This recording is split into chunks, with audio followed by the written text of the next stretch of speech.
Hello and welcome to this maths video. My name's Toby and I work in a sort of statistical job in London, and I came across this thing regarding square numbers recently, and I thought I'll just do a little thing. I googled it and some people had, somebody was asking some questions about it, and I thought, well, I'll do a little video. So what it is first of all I'm going to draw this. So the first question is, what is that? Obviously it looks like a circle, but actually it's a square. It's 1 squared. And what we're going to do now is we're going to go to the next square number in the series of square numbers, which is clearly going to be 2 squared. And what we're going to do is we've started with 1 squared and we've drawn 1 next to it, and we've ended up with something that's elongated, it's rectangular, it's no longer square. So to make it square we need to add 2 more.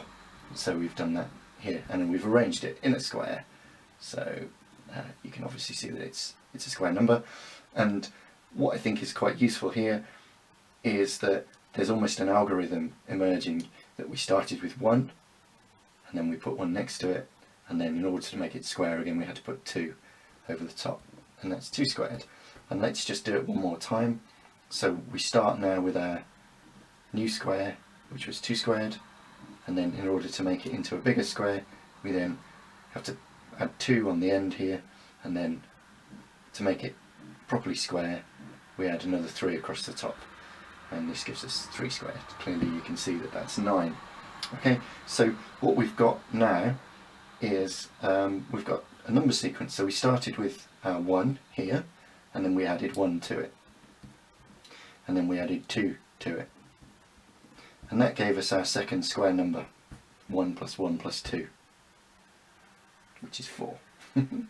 And then we wanted to we went on to the next square number, which was 3 squared, and we got to that by adding 2 and then 3.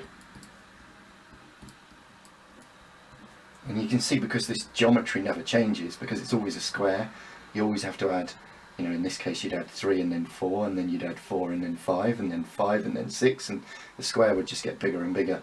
So you've got 1 plus 1 plus 2, plus 2 plus 3, plus 3 plus 4, plus 4 plus 5, and so on. But we can simplify this even more, because our 1 plus 2 is 3,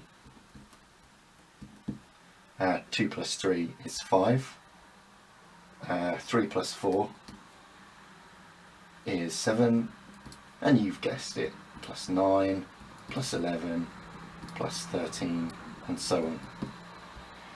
So let's just test this out on an example. So what I'm going to do is, we know that 10 squared is 100, and we can think of this as one of these squares. To get to our 10 by 10 square we would have added 9 onto the right hand side and then put 10 across the top. So we know that the last number is going to be 9 plus 10, which is 19. So what have we got? We've got this sequence: 1 plus 3 plus 5 plus 7 plus 9 plus 11 plus 13, 15, 17, 19. And so essentially what we had earlier was that if you stop the sequence here you get 2 squared, if you stop the sequence here you get 3 squared, if you stop the sequence here you get 4 squared, and so on. And so we've predicted that when we get to here it'll be 100 squared. What I actually meant to say there was 10 squared, which is 100, so just thought I'd pop this correction in there, because you know what YouTube can be like.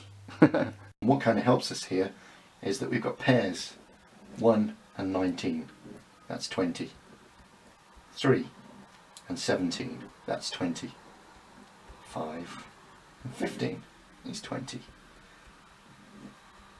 20 and finally 20. So we've got 5 20s, or 5 pairs that add up to 20, and it's 100. But we kind of know, you can see how because this geometry never changes, because a square is always a square, no matter how big it gets, this sequence is just going to carry on. And so we have this really interesting thing that all of the square numbers appear somewhere on this sequence that just keeps going.